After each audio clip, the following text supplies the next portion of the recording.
Right, of course, because I should know who that is. I don't care what you think.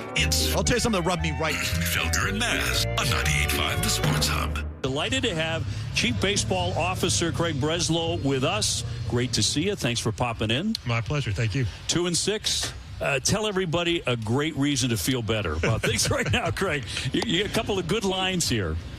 Well, I think we still believe very, very strongly in this team. And, it's funny, on the way up, I was just saying that, your rational brain says baseball needs to be evaluated over the long term. 8 games in, is not the time you want to draw conclusions. But your heart says, okay, how do we help the group? What do we need to do? What are we missing? How do we turn this thing around? But we have a bunch of good players who are not performing up to their potential right now, and that's going to turn. Agenda free. And that means it's agenda free. As Mazz tells you, Agenda Free Friday is brought to you by our friends at Catches Law. At Catches, they specialize in helping those who have been injured not only from a one-time incident, but from a lifetime of hard work and labor. Does it sound like you? Then visit catcheslaw.com, K-E-C-H-E-S. The format of Agenda Free Friday is well known by now. You load the phones with your thoughts, your agenda, and we follow you. We have no agenda today. We have released the hounds at 617-779-0985. The call screen is already populating. We'll go to you. First segment, if and when you're ready, we give you opening takes first. That was Craig Breslow from earlier in the week. It's just a way to get into Mazz's opening take. Go ahead, Anthony. Okay, so Craig Breslow did an interview with Alex Pierre of the Boston Globe in which he talked about the state of the Red Sox. And to me, one of the real critical elements in the story comes at the end, where Alex Pierre asked Breslow what I would call an excellent question. Okay, now I'm going to read from this quickly, but Spear writes, Breslow has frequently cited the ability to remain strategically nimble as one of his foremost lessons since taking this job, meaning he likes the flexibility, never lock yourself into a corner, and give yourself wiggle room to get out of anything. But Spear writes, but given that he had identified upgraded power as a key off-season focus, might a more meaningful lesson be the need to extend further beyond the team's beyond the team's comfort area and admitting a shortcoming, to shore up a shortcoming. Breslow's answer, and by the way, excellent question by Alex Spear.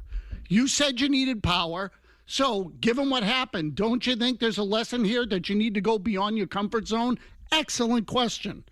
Quote, I don't think there's a clear answer, said Breslow. I think the answer is both.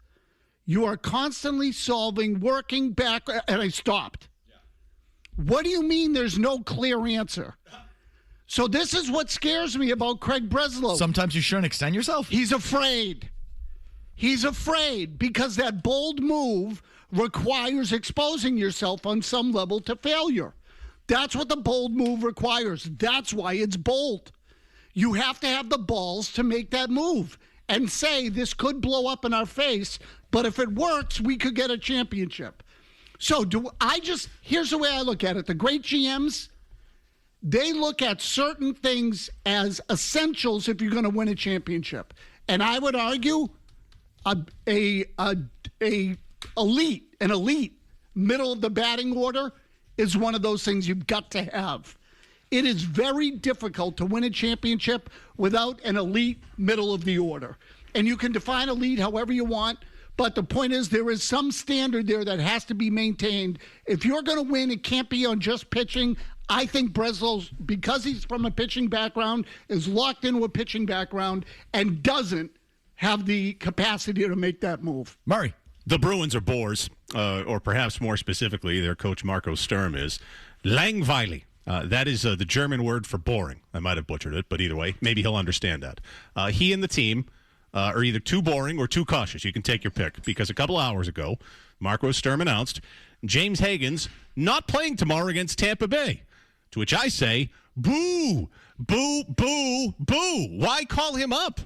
He said at the press conference, Sturm, quote, I'm not going to throw that kid in and fail. All right, then. If not tomorrow, when? You have 3 games left before the playoffs. If you call him up, I don't know, shouldn't you play him? Put him in there? If he's overwhelmed, all right. But at least he and they will have a baseline on what to work on. Otherwise, you want his first game to be a playoff game Or is he just not going to play at all? What's it going to be? I hate it. I hate it. I'm sure you love it. Marco Sturm and the Bruins, too cautious. And Langweilig, boring, boo. I hate it. Yeah, I disagree on all fronts. It's not boring at all. It's pissed everybody off. That's interesting to me. And the only mistake they've made is bringing him up in the first place. Isn't it obvious he's not ready? Like, you don't have to have watched him. It's obvious he's not ready. See, it now makes me wonder, are they in agreement over there on this? Like, was this all part of the plan? Or does management want him and Sturm doesn't? They're all on the same page. They did it to make him happy and appease the agent and just, caved to the agent or the player, which is the one thing you can criticize him for. Otherwise, playing a kid before he's ready is just, you all want them to do it in all sports and all walks of life, and it's just kind of stupid. It's just kind of a fan thing. If he's ready, he's ready. If he's not, he's not. He's not ready. Isn't it obvious? Porter Martone, 2 goals, 4 assists in 6 games. Why can't this kid play? Maybe he's not as good as Porter Martone. Maybe he's not as big as Porter Martone. He's definitely not as big. I know he's not as big. Maybe he's not as ready as Porter Martone. Maybe Martone's not ready. I don't know. Have you seen him play? I saw him score a 5-on-3 goal where it's 5-on-3. No one touched him. Just camped out in front of the net and puck found him. What did he do on that play? You bring him up, you play. You didn't even want him drafted. You don't want him drafting anyone. Well, I don't want them drafting some BC kid, that's for sure. Just another BC kid. We can weigh in on that. 617-779-0985. Mine will be the Department of Justice has opened up an inquiry into antitrust violations as it comes to the NFL and their use of streaming services to broadcast their games. I have been calling for this for years. If you've listened to the show on the air or the off-air show or in any context, and every time I've said it, I say, I know this sounds goofy, but this is what the government should be there for. It should be there to protect the consumer. And I think that the way I think these streaming services have turned into a complete, not just gouge, but they've really been doing the consumer a disservice. It's a duplicitous business model on all fronts that they employ, and the government needs to look at it. But especially when it comes to sports. It's one thing if it's movies and entertainment. There's no real antitrust. There's no real public trust connection there or relationship there. But when it comes to sports, that's different. These leagues have been granted antitrust exemptions. They've been given exemptions that other industries don't have. And there's an implicit sort of relationship there. There's an implicit understanding there, at least when it comes to the NFL, that the payback is that the games are accessible and affordable to fans. And that's sort of the trade-off. And that the streaming services are now getting in the way of that. And I've been calling for it forever. And they're finally doing it. And I'm here to tell you that I know that the impetus behind this inquiry is not to protect us. I know that. Ideally, I want it to be. Ideally, that I'm being idealistic by saying the government's there to fight for the consumer. They're not. They're there to pick a side over billionaires fighting over money, which is what they're doing here. They're doing this. I know the real score, folks. I know. They're doing it because Rupert Murdoch is raising a stink because he has the over-the-air rights, and now all these streaming services are infringing on his business, and now this is just billionaire broadcasters fighting with billionaire streamers and lobbying in D.C. and getting a certain set of politicians to go after another set of politicians because they're fighting for their business. I know that. You can stop with the emails. I know. I think in this case, though, Murdoch's interests are our interests, and they align. Anything that gets in the way of these streamers, anything that puts the brakes or a governor on these streamers and the streaming services is a win for us. So for the time being, that side of it works for us. And so I'm all in. Anything that shines a light on these streaming services, I'm in and is ultimately good for us. You're with Rupert. 617-779-0985. I haven't logged in yet, so this is truly agenda-free. I don't know what you're calling about. Gino in the car. Go, Gino. What's going on, guys? I'm talking about the Giannis to the Celtics rumors. So personally, if I was the GM, I would not do it. But my question for you guys is, from the Celtics' point of view, do you think they view it as Brad Stevens just being so good at developing role players and finding diamonds in the rough that they would feel more comfortable making kind of a big splash move like that because they know they're able to replenish the roster elsewhere? It's part of the reason. Maybe, yeah. I would have confidence in Stevens for that reason. Or would they look at it and say, is Derek White really irreplaceable? Is Peyton Pritchard really irreplaceable? I mean, presumably, you could trade Pritchard, White, Hauser, stay under the tax, and your role players would be Gonzalez, Shireman, et cetera, or like players. And at the end of the day, are you really that much worse off? And leave it to Stevens to find the next guys in the draft. Presumably you're trading away draft picks, et cetera. I think that might be part of their calculus. The other part of the calculus is, when do you get a chance to have this generational talent wants to come here, and we can get him at a discount of what he would have. All we have to give up is Derek White and Peyton Pritchard and freaking Sam Hauser, and it's actually less on our books. That's all that's going to, and some draft picks. Maybe they look at that as just a deal you can't refuse. Yeah, look, and if you're getting Giannis, you can give up Derek White. Like that, it's you can look at. Now, I know they play different positions, but the point being, in theory, you'll be a stronger team all the way around. So, I think they do believe that. And the owner said it the other day. We believe in Stevens' ability to develop talent. I mean, I wouldn't do it, but you can build a case for Giannis here. I would be stupid. But listen, Cam and Taunton, you're up next. How you doing, Cam? Hey, Mike, so I just want to point something out to you. You realize with this pick, you're doing what USC fans are doing when they think teams aren't good enough. They're not going to win anyway, so why bother? So, Mike, the way you're about to get, why bother drafting at all? I don't understand that first thing that you just said. You always say to fans, hey, if you don't think they're going to win, why bother watching? That's what you accuse fans of. This is what you're doing with draft picks, Mike. If they're all going to suck in every sport, why don't they just trade every pick every year and never draft? I honestly don't get that connection of those two things that you just said. Okay, so I can give you the abbreviated version because I think I do. It's what I said to you yesterday. That does every guy you draft have to be a superstar? No. I'm all for drafting, and I'm all for, and the Bruins have to draft. They've sucked at it for so long. They've got to keep taking their shots. What I'm diametrically opposed to is, we drafted a kid 7, we bring them up. I'm diametrically opposed to playing kids before you have to, just because you've got something in your pants, because you think automatically, a top 10 pick, that's what's stupid. I'm all for drafting, and when the kid's ready, the kid's ready. When the kid is ready to help impact winning, then I'm into it. If you're doing it just because you want to see it, that's and I keep hearing this. I want to see it. Well, no kidding. That's the top 5 stupidest reasons to do anything. Well, then I'll just take it out and show you. You want to see it. But he could help impact winning, is the thing. Obviously not. He could. Obviously not. Because they're not playing him. Because they'd play him. So I told you, to me, the thing I would like is... Do you think he's so bursting at the seams ready, but the team is like, nope? Do you think that front office is the real men of genius? I mean, come on. Then they've drafted the wrong guy.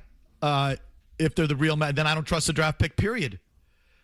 I'm just not for bringing up... we have all these prospects. Look at the prospects. Oh, it's 7th overall pick. For the sake of doing it, you mean? If the kid puts in his time, proves himself, is ready to come in, that I think is the healthy way to bring along young players. Not just, we drafted him 7, we have our second power player, throw him in there. That to me is that's just to give you a little, it's fun, Murray, I agree. It's fun for a fan. It also doesn't help their development, and more often than not, it doesn't work. So I don't need to do it. I don't need to see it. I'm fine with their approach. The only thing I have a beef with is they're burning a year of service because they just want to kiss up to the agent or fulfill a promise that they didn't need to make. Well, I think that one was made a long time ago in retrospect. Be my guess. I think it's almost become part of the deal now with these high picks. John in the car. Go ahead, John. Yeah, John Henry made all his money by managing risk. when the original ownership group bought the Red Sox, you had Tom Werner and Larry Lucchino, who were voices of dissent in the room. You can argue as much as you want as to how much dissent. Hold on. No. Hold on. You hold on. I'll give you Larry. I'm not giving you Werner. Okay, Larry, yes, because Werner's still there, and I don't hear him putting up a fight now. It was Larry. That I'll give you. Mazz, we'll go with Larry. But there was a voice of dissent in the room that was willing to make bold moves, okay? He has now surrounded himself. Now that there's nobody left in the room to back him up, and he surrounded himself with risk managers. That Craig Breslow, to your comment earlier, Mazz, Craig Breslow is a risk manager. Mm-hmm. He's in it not to lose it. He's not in it to win it. And that's it. Agreed. So, John, I agree with you. You can't put Tom Werner in that group. I'm sorry. So that's the only thing. But I agree with you. Larry was the one that was willing to roll the dice. And Henry was at a different place. Definitely. But that's why they got rid of Lucchino, because he wasn't at the same place anymore, and then they got rid of Larry. But it was also a different business model, Mazz. When Henry first took over, he had investors, but not like now. Correct. And he had other money and influences, but not like now. And they hadn't won. And they had it. So he was in a different place, and it was a different business. Now it's a conglomerate. Now there's private equity money in there. Now there's investors he has to satisfy. It's a whole different, the whole thing's different. He's different. The business is different. If Larry were here, I don't think it'd fly. I don't think Larry would fly. Because it's one thing when he's just convincing Henry for all intents and purposes. Now he's got to go to the board and the investors, and he wouldn't work now. Well, but that's why I think he got pushed out, is what I'm saying. Yeah, I get it. I think it ran its course, in terms of how they want to do it. And so that was the end of Larry. But without him in there, you have no shot. Gender Free Friday, off and running. Back to you after this. Felger and Mazz continue on the Sports Hub. Celtics down 6, 12 seconds to go. Pritchard into the front court. Gets rid of it towards Vucevic. He drops it, has it back. Vucevic, we're down to 5 seconds to go. Pritchard has to launch a crazy deep three. It's no good. It will go out of bounds with 0.5 of a second to go. And the Knicks will survive the game and the Atlantic Division 2-seed race for at least one more night. Inbound to Shamet. Clock hits triple zeros. And we're just the fourth time in the last 25 years the Knicks have beaten the Celtics 3 times in a single season. The final score, New York 112, Boston 106. I thought the Celtics did a pretty good job hanging in most of the night. The game was winnable. Like, I'm not going to sit here and tell you they had no chance because Brown was out. They played them. Winnable. They were up 7 with 6 absolutely. minutes left. And honestly, when they got down, I think it was at the end of the third quarter, beginning of the fourth. They got down by about 9 or 10. Do you remember that? And they came back and took the lead. They just absolutely, when they get going at the 3-point line, I mean, as much as I hate it, it's pretty impressive. Yeah, look, Shireman was shooting the lights out, for crying out loud. So to me, I thought it was, when I say winnable game, I think a lot of people, when they heard Brown was out, probably just wrote the game off. And I may have been one of them. Then when I saw the way the game was going, I said, you can win this game. Go and win it. They were up 92-85 with 8:22 left. So that's the point where I didn't think they were coming back to that point because they were behind right before it. Tatum had hit a 3, and then he hit a baseline and 1 to make it 92-85 with 8:22 left. Absolutely. Full command. So what happened? And what continues to happen? They've lost 3 of 4 to the Knicks this year, 4 of 6, obviously, in the playoffs last year. We've seen all sorts of iterations. They've lost to this Knicks team with Brown and Tatum. They've lost to this Knicks team with Brown but no Tatum. They've lost to this Knicks team with Tatum but no Brown. The Knicks, again, I can go back, but they've obviously had guys, not had guys. The bottom line is you've lost, what would that be, 7 of the last 10? Something like that. So is this a bad matchup? It might be. One thing that stood out to me, so that James Hart, time and again, it felt like in that postseason last year, he torched them. He torched them again last night. It's like he gets open against them, or they just didn't defend him all that well. That to me felt like deja vu, and I haven't taken the Knicks seriously this year because it feels like there's an internal thing there, and there's at times where it feels like they all want to collectively choke out Karl Anthony Towns. But I don't know. I left that last night feeling like maybe this would be a tougher matchup than I think. So when they play you, they look all right. They're very confident they against get the up Celtics. for it. Yeah, it's clear. They get up. You can see the intensity in the Knicks when they play these games. So if you want my honest opinion, now I understand what you're saying about when everybody's there, they've also lost. They can't beat this team without Jaylen Brown, though, because they need his toughness. And so, to me, that is, they're going to need him to get in someone's face or do something that alters some of the momentum at the end of these games, because the Knicks smell it when they play the Celtics at the end. And I meant Josh Hart, by the way. Sorry. 100%. Here's my takeaway. I got a couple. One, there is something about the late game thing that you still, I think, have some questions. And the Knicks, with their confidence against you, and Jalen Brunson being a good late-game player, I think, is a problem for you. I still don't know that Jason Tatum's a great player at the end of these games. And I think Jalen Brunson kind of is. And I know it was Hart hitting those shots last night, and Towns, I think those two guys had bigger shots down the stretch than Brunson. But Brunson had a couple of great passes. And Brunson sort of is the triggerman. And it all goes through him. And I think that's advantage Knicks. They're not afraid of you, which I think is kind of half the battle. And then I wonder, Mazz, is anyone afraid? All your winning and all the greatness, and do teams look at you and go, if we give them a good pusher at the end, they'll go down? And I just wonder if did that exist even through the championship? Yes. And no one ever got him to that point. But you just get them to that point, and they're going to go down. And the Knicks know it. And so, as you said, they smell it, and you were in full command of that game. When you got hot behind the line there in the third quarter, that carried right into the beginning of the fourth quarter, you were in full command. Then you started turning the ball over. You had 5 turnovers in the fourth quarter. You had 5 turnovers. They had none. I think you had only 3 turnovers all game. Then in the fourth quarter, you turned it over 5 times. Tatum threw it away going cross-court to Pritchard. Tatum tried to get it to Keita in the lane in a little low sort of ball, like a little bounce pass in the lane that got kicked away. Tatum tripped over himself on the 3-point line and then lost the tip. I think you lost every tip in that game, by the way. So all of a sudden you get shaky there. I think Pritchard had one coming around a screen. So you turn the ball over 5 times. They turn it over none. They're very handsy on defense, and that sort of puts that pressure on you, and you kind of succumb to it. That's when they struggle. When teams get up on you, and all of a sudden it becomes there's hand fighting, if you want to call it that. Like that pass by Tatum, there was traffic in there. The game gets like the system breaks down and they collapse. There's their size. I mean, it shouldn't be a mismatch if you've got Keita and Vucevic, and you have big guys. But something about Robinson and Towns is just a problem for you. The way you play Towns, like that drop coverage, why can't you defend their 2-man game at the top of the key?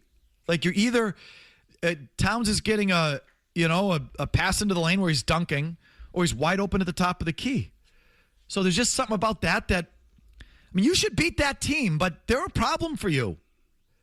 What else? I mean, if you were going to play the Celtics. Oh, go ahead. No, if you were going to play the Celtics, how would you play him?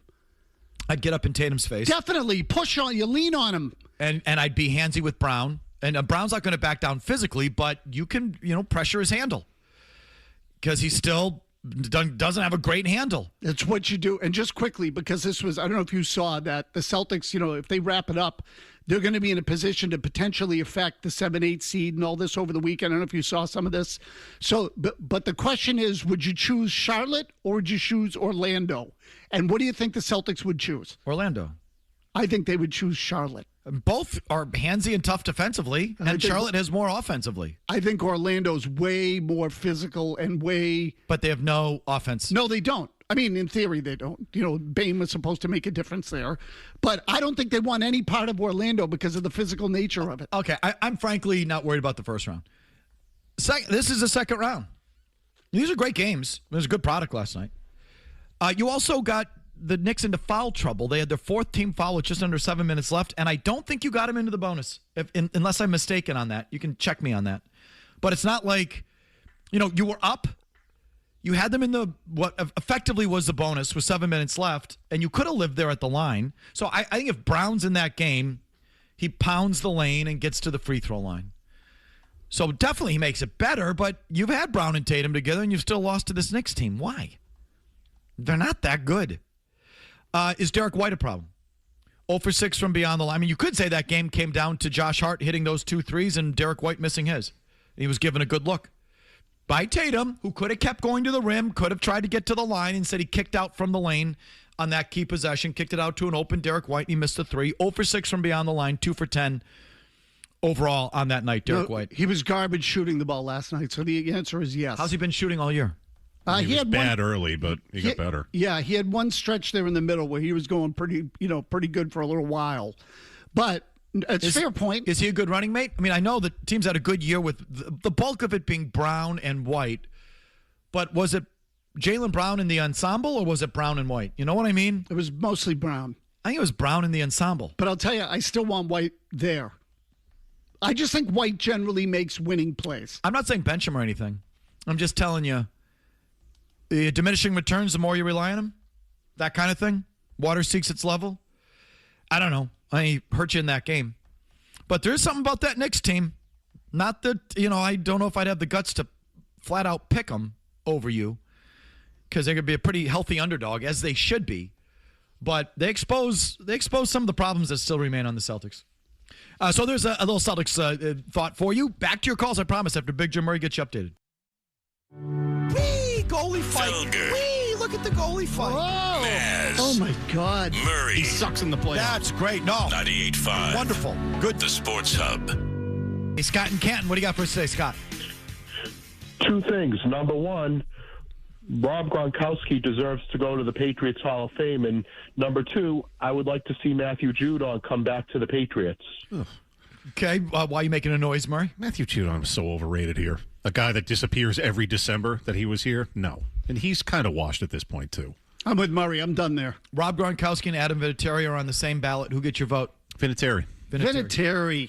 Okay, I wouldn't put the tone on it like you just did. I'm just saying because of how long he's had to wait. No, the tone's deserved. This is team. I understand. Okay, go ahead. What? It's okay that he got into the Pro Hall of Fame before he got into the Patriot Hall of Fame? The tone's deserved. These people are idiots because they still hold it against him that he was an Indianapolis Colt. Why do you think that happened? You don't The hold dopey it- coach. You don't hold it against Gronkowski that he quit on the Patriots. These are factual statements. He quit and only came back when Brady went to Tampa. That you don't hold that against Gronkowski, but you hold it. I don't think that they do because Gronk is fun party guy. Okay, then you know what? Put the tone back on, you dopes. You children. You blame Vinatieri because the Pats were too cheap to pay him? That's Adam Vinatieri's fault? Because Belichick was an a-hole and the Patriots are cheap? But it was at the heart of our wars with the Colts. I'm telling you, I deal with this with my dopey buddies. They're not. It's going to be Gronk. They're not going to vote for Vinatieri this year. The fact that Adam Vinatieri is not in the Patriots Hall of Fame yet is a freaking embarrassment. It's an embarrassment. Okay, Scott, I hope that answers your question. Brian in Fitchburg. Go ahead, Brian. Mike, Georgie Merkulos, Fabian Lysell, Patra. Providence is where dreams and talent go to die. Let this kid play in Boston. Yeah, you pretend that Fabian Lysell can play. Did the Providence Bruins kill Zach Senyshyn? No, he died long before that. Did the Providence Bruins kill Jacob Zboril? Nope. Did they kill Fabian Lysell? No, nope. Sometimes you are what you are. Obviously. Stephen Rossi. They might have killed Patra, though. Stephen Rosendale. Go ahead, Steve.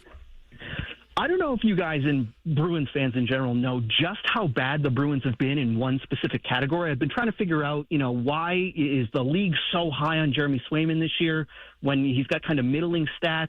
And what I found was pretty bizarre. The Bruins are giving up shots, the quality and number of shots of like a bottom of the cellar team. And there's a stat called expected goals against. It's an advanced stat, but don't have a popsicle headache. It's just a measure of the quality and number of shots opponents are getting against you. Steve, let me cut you off. I got it. I know they give up. They give a lot of high danger chances, and Swayman's save percentage and high danger chances is at the top of the league. I got all that. What's your conclusion? My conclusion is that they're not just not a playoff team. They're third in the league in the stat, next to Vancouver, who has 52 points. Toronto, who is last in the Atlantic. Right. Chicago, who we've been saying. Right. And if it's not for the Bruins being, an elite goals for above expected team, right. we're 79 games in. That's kind of a lot to be lucky, but I don't think they're a bunch of snipers either. So it's definitely a lot of luck. And yes, the Bruins goaltending has been, outside of a few games here and there. Little long-winded for my liking. Let me just cut to the chase. They've been lucky. Yes, they have. They're lucky to be here. They're not that good of a team.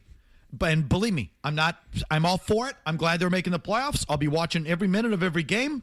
And as far as they want to take it, I'm here for it. And can they pull some upsets? Yes, yes, yes, and yes.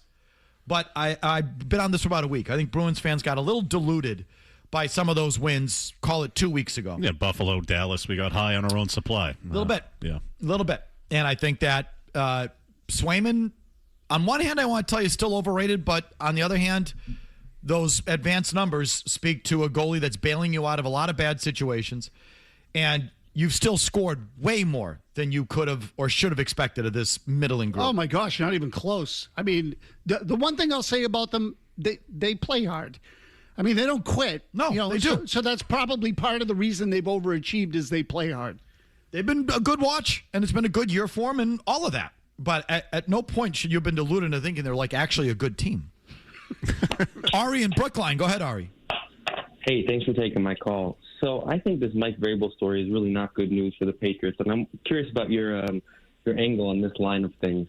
Drake May seems like a really high character guy, high moral, quoting the Bible verses. His wife makes sourdough, and Mike Vrabel is saying, "I'm family first," and then he's off doing this.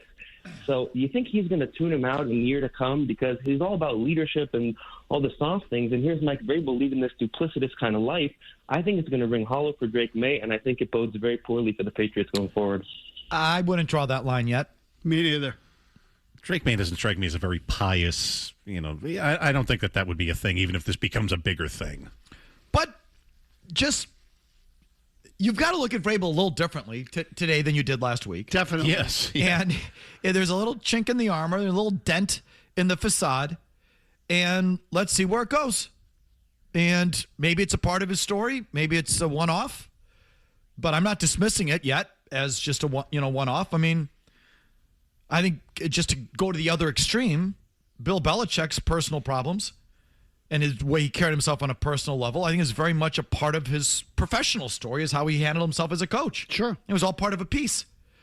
I think it was all the same package. And so let's see where it goes with Vrabel. It's sometimes, I don't know what he was doing. We don't know. But next page, guys that run around like that, I don't know. Sometimes they're not the greatest leaders in a workplace, and sometimes that's a sign of it falling apart all over the place. Yeah, again, one way or another, if that's what it is, it's a facade. And so if you can show a facade in one place, why can't you show it in another? I mean, Belichick's obvious, Urban Meyer. Right. Good one. I mean, that's a great example. Like, okay, I mean, the judgment or where he was at, just where he's at in his life, to send the team home, stay behind, go party at his bar in Columbus with the grinding with whatever. Like, dude, what's your deal? Exactly. And it spoke to his personal life, it spoke to his professional life, and it was all part of the same piece. Let's see where we go with Vrabel. Yeah, and just quickly, the caller said, he wonders how the locker room will look at Vrabel. And I would say, just as a matter of math, what percentage of men in the real world are unfaithful to their wives? So isn't it reasonable to assume that the same percentage exists in the Patriots locker room? Right, I think most are going to be okay with him. Could there be one or two that aren't? Who knows? Right. I'm just saying whatever that percentage is in the real world, it's reasonable to assume that there's a percentage in the Patriots locker room that'll look right by it. More of your thoughts on an Agenda-Free Friday right after this. Sean and Lawrence. Go, Sean. You keep saying, I didn't actually watch the game, whether it's Patriots, Celtics, Bruins, whatever. Isn't your job as a talk show host to actually watch sports? So I would say my job is to get you to listen. That is the job. Mission accomplished. Take this job and shove. Felger and Mazz. 98.5, the Sports Hub. It's back, golf's most prestigious event. And with the return to Augusta comes the crowd's most obnoxious fan. It's time once again for the Mazzsters. Hey, I guess we're not going to see Tiger this year, huh? Guys like the World Cup when it comes to DUIs. Every 4 years, Here he is again, crashing his car, all banged up on pills. Damn near kills himself and never even loses his license. Next time, call an Uber, you loser. Got her up. Hey, Chris, got her up. I think you suck. Oh, look at you, got her up. One of the hottest players on the tour this year. Yeah, my ass. Got her up. Hey, Chris, got her up. I think you suck. Hey, Patrick Reed. Reed, I know you hear me. Think you're so good putting here at Augusta, do ya? Well, I got news for you, pal. Georgia's been bone dry for months. Meaning these greens are going to be just like Mazz, firm and fast. It's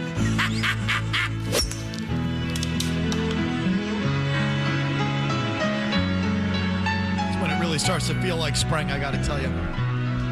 The Mazzsters. What do you see today, Mazz, real quick? McElroy is starting to open up on the field. The only other thing I saw, Tyrell Hatton. I haven't seen a lot of guys crap their pants yet, but Tyrell Hatton is like 7 under par on the day. 6 under today. Okay, all right. So he gave one back then because a little while ago he was -7. So the course is playing tough, which means, along with those $1.50 hot dogs, they should be selling diapers at every tee box and coming off the greens for that matter, because it won't be long before these guys are leaving trail marks from the tees, from the greens to the tee box. Who are the real pants crappers in this top 10 as of right now, Mazz? Okay, I got to look at the names. Do you think Hatton? No, Hatton's got some grit to him, but he's one of these guys that when he blows a gasket, I'm like, everything goes. Your guy Gotterup is having a good day. No, he could crap his pants. He's He definitely a shot pants crapper. 72 yesterday, finished with a nice 69 today. Yeah, wait till tomorrow. Moving day at the Masters, he'll be moving down. Down and brown. Yep, you got it. Back to your calls. Here's Nick in Fall River. Hi, Nick. Hey, guys, what's up? I wanted to ask you something, mainly Mazz. I wanted to ask him about Peyton Tolle. Mazz, is there a reason why he's not on the Red Sox right now other than arbitration and business reasons? No. I mean, well, yes, but that's the big one. He got to the big leagues fast, Nick. I'm not... he could use a little more time to develop. It's fine, but I don't think that's the real reason they did it. He looked just about as good as Connolly. I dare even say, don't get me wrong, Connolly looked really good last year, but Tolle's he throws 98 miles an hour, and he's like 6'6", 250 pounds. There's potential there for, I'm not saying he's as good as Paul Skeens, he never will be, but he's got stuff like him, and he's the same size as him, so how do you not give him a chance? They will. He'll get one. I mean, they're not going to move him. I don't think he's trade bait anywhere down the line. Skeens throws off speed stuff, too. Let's not forget that. That slider and curve and whatever he throws it makes him lethal. Matt in New Bedford, go. So this overhype of James Hagens is really starting to go up my ass. I want him to succeed so badly, but they have a better chance of screwing this kid up than by getting him to develop faster by putting him in. And everybody's saying that, Providence sucks, he didn't say Providence sucks, but Providence is where players go to die. No, they have a really good team. They're first in the AHL. They'll crap themselves in the playoffs like every year, but they're first in the AHL. He stepped onto a really good team, and he was not exactly lighting the world up. Secondary assists and whatever. So everybody just cool it on James Hagens. I want him to succeed, but Jesus Christ, take a chill pill, everybody, please. He's 19 years old and undersized. It's okay if he's not ready. The only thing I think the Bruins deserve criticism for is agreeing to bring him up in the first place and burning a year when he's clearly not ready. Joe in the car, yes. I say Joe in the car. Sorry. So Hagens is 5'11", roughly like 190. Sagan was 6 foot, maybe 6'1", 170 when he came into the league, and I'm pretty sure it was during the playoffs against Tampa. I understand keeping him down in the AHL for a little bit, but... Why are you assuming James Hagens is Tyler Sagan? I'm not, but he's, quote-unquote, should have been the first-round pick, but then now he's also a top 10 pick. So what? So what? Just because you're drafting the top 10 doesn't mean you're ready to play in the NHL. Yeah, either playoff hockey or playoff-like hockey at 18, 19 years old, when just 6 weeks ago you were playing Bentley. That doesn't mean you're ready just because you were drafted 7th. But people get this notion. He's drafted 7th, you throw him in there. Well, no. Whatever, he's not ready.